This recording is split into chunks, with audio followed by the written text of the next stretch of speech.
I wanted to share 3 reasons why I think the Olympic lifts should be incorporated into a tennis player's training program. First of all, many will object to using the Olympic lifts because they're difficult to learn. That's exactly why I think you should learn them, because they're challenging. You're not going to get them on the first try. It's important to do tasks that are difficult, that are not necessarily easy to learn.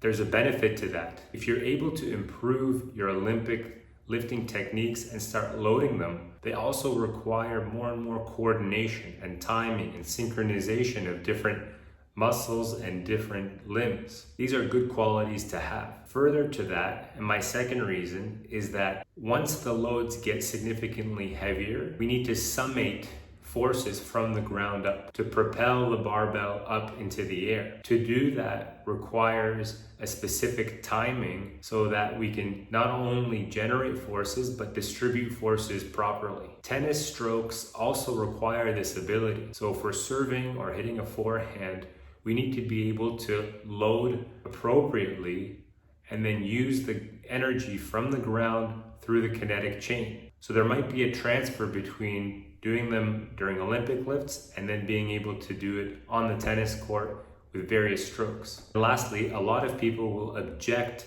to the Olympic lifts because they think it's dangerous, because the weight's too heavy. But we're not going to start off with heavy loads on the first day. Probably you're going to only start off with the barbell. And as your form, your technique improves, you're going to start to load really gradually. This is going to expose joints and muscles and tissues to loads progressively. They're going to adapt accordingly. So placing the joints like the wrist or the shoulder into positions that it's not comfortable with, but doing so in a gradual, systematic fashion is actually going to increase strength and the range of motion at those joints. And you're going to do them at higher speeds. This is an important quality to have in sports like tennis, where you need to get in and out of deep ranges very quickly. That's all I have for today. Hope you enjoyed the video, and I'll see you next time.